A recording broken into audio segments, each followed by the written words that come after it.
welcome to the new show. I'm Random Rob, and today I'm talking about the 1992 film The Lawnmower Man, because I said I was going to. And I just gave it a fresh rewatch. So this is a film with a strange genesis. Stephen King wrote a story in 1975 called The Lawnmower Man.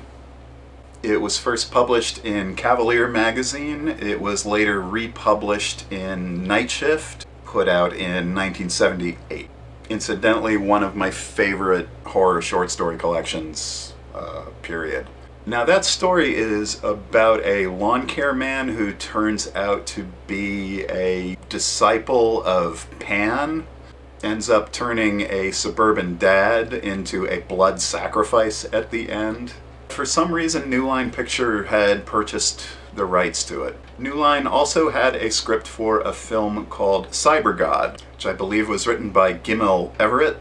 So New Line owned the rights to a King story. They had this script called Cyber God that they wanted to put into production, so they decided to slap Stephen King's name on the Cyber God script and include a few details from the story The Lawnmower Man to sort of make it seem legit.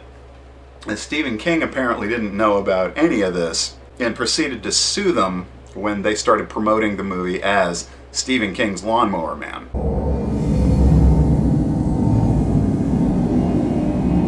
So he sues New Line to have his name removed, but for some reason the judgment ended up applying to the promotional materials for the movie, but New Line did an end run around the judge and kept putting his name on the home video copies of the movie. I don't think there are any current DVDs of the film that still have Stephen King's name on it, but I'm pretty sure if you can find a VHS copy of it from whenever it was, 1993, you could probably find ones that still have his name in the credits. And New Line in 1994 was actually held in contempt of court, and they were ordered to pay Stephen King $10,000 a day for every day that his name kept showing up, in addition to full profits. And I couldn't quite find out exactly how much he ended up winning in the case, but I believe it was over $2.5 million.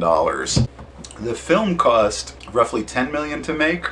It ended up making a gross of $32 million in the US, and by that number was actually the most successful indie film released that year. And it debuted at number 2 at the box office. And I remember this was a very popular rented film when I was living here in Virginia in 1993. Whether or not people liked it, everybody saw this movie. So what is The Lawnmower Man, the movie, about? Well, it's basically a retread of Daniel Keyes' Flowers for Algernon, which was made into the late 60s movie Charlie, about a developmentally challenged man named Job Smith, who becomes the subject of an experiment by his neighbor, Dr. Larry Angelo, to increase human intelligence through the use of mind-altering drugs and virtual reality. Job begins the film as a shy and socially awkward lawn care specialist, and by the end of the film he has been transformed into a kind of cyber god, and he eventually projects his consciousness into the virtual world, essentially into the internet, which was barely a thing at the time. And the film ends on a suitably ambiguous note. Is Job going to usher in a new era of expanded consciousness, or is he going to enslave humanity? We don't really know. And that's probably a pretty good place for this film to end. But you're probably waiting for me to weigh in whether I think this is a good film or not.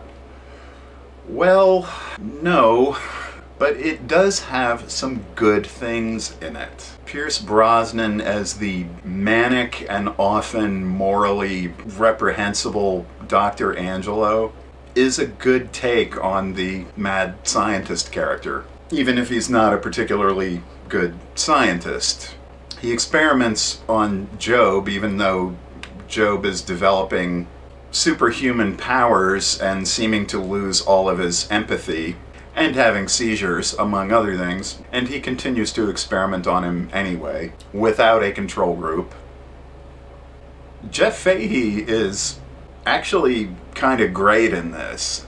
It's hard not to like his portrayal of the early, simple Job. He plays the part with his heart on his sleeve, he's empathetic and believable. And his transformation at the climax of the film stands out as one of the most iconic cyber characters, certainly of the early 90s. I think this film definitely had a little influence on the Ghost in the Shell anime. Unless Gimel Everett and Brett Leonard were trolling the original manga for ideas, I don't know. Another good thing this film does is it doesn't get bogged down too much in techno talk of the early 90s. Even though there's a lot of discussion about brain enhancement and the drug treatments and whatnot, there's very little computer lingo actually used in the film, and it's to the film's advantage. And I would also argue that it's a significant film relic of the era of the CD-ROM. What was significant about the era of the CD-ROM? Well, it was a period in America, particularly, of wild claims about the capabilities of computers and storage and where the medium was going. And for a while there, the idea of interactive entertainment, like a game like Myst, and virtual reality pretty much overlapped for a while. This is also a film that's judged harshly, I think, over the quality of the computer visual effects. In hindsight, I think it's worth remembering that the animators who created the visuals for this film were at the time kind of in experimental territory. They did not have suites of graphics tools to make these graphics. They were coming up with most of this from scratch. And you're talking about a team of 7 artists working for 8 months to generate the 8 minutes of footage that were used in the film. Graphics had a budget, I think, of $500,000. Considering those constraints, I think they did a very good job with this.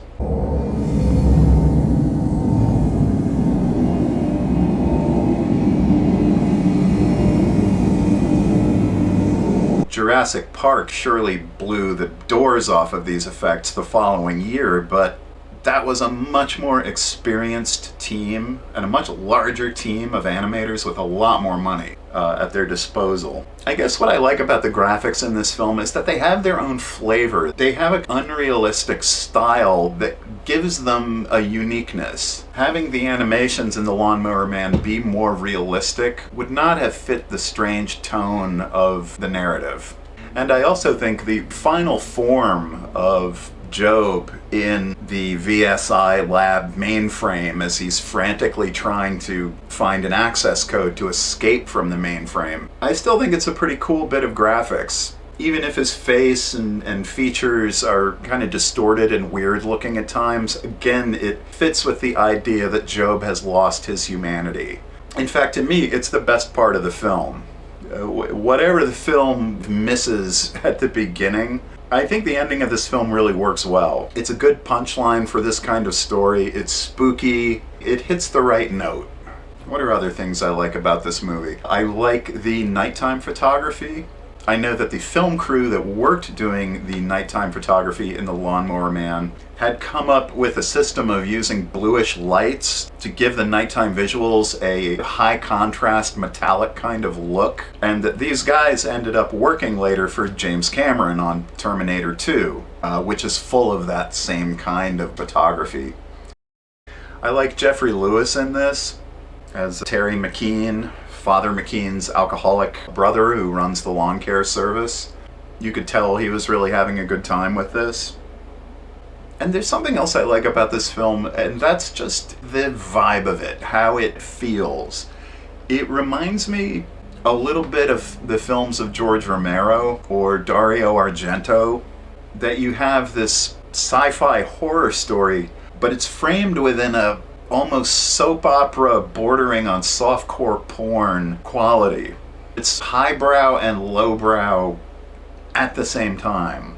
Like a beautiful train wreck of highbrow and lowbrow. It's like an exploitation movie. Borderline schlock in its execution, but also like a veritable kitchen sink of crazy ideas all thrown together. And part of the reason I think it appealed to middle American audiences was this idea that's not so subtly reinforced throughout the film, that virtual reality and computing technology, and by way of example, video games, were doorways to the occult. That this kind of technology would lead people into evil or devil worship or something. There are a lot of conservative people in this country who believe that. And I think the Lawnmower Man, whether intentionally or not, tapped into that.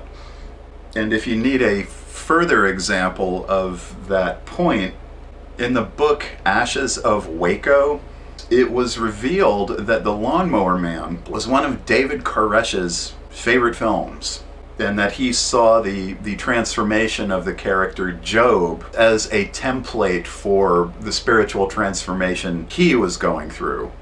You know, Koresh believed he was an agent of God, but I don't think there's anybody who would really watch The Lawnmower Man other than David Koresh who would think that Job is an agent of God. That's not what I get from the film. That's my favorite thing about the ending of the movie, you know, is its ambiguity. Is Job a savior? Is he a destroyer? Is he just going to go away? Who knows? It's one of the best things about the ending. Ultimately, I would not call The Lawnmower Man a bad film for the reasons that it has a clear sense of visual design. The story is not completely illogical. The performances of the principal characters are generally pretty good. It still has an iconic and spooky ending. I will say, though, that this film did spawn a sequel called Lawnmower Man 2 Beyond Cyberspace, or Lawnmower Man 2 Job's War, depending, I think, whether you find it in the US or the UK. Lawnmower Man 2, now that's a bad film. Lawnmower Man, it's got some cool things in it. Not great, not terrible either. Just weird. So what are some of your favorite cyberspace films? Let me know in the comments below. And if you liked what you heard, please press the like button. And if you haven't subscribed, subscribe. And consider becoming a patron of the new show.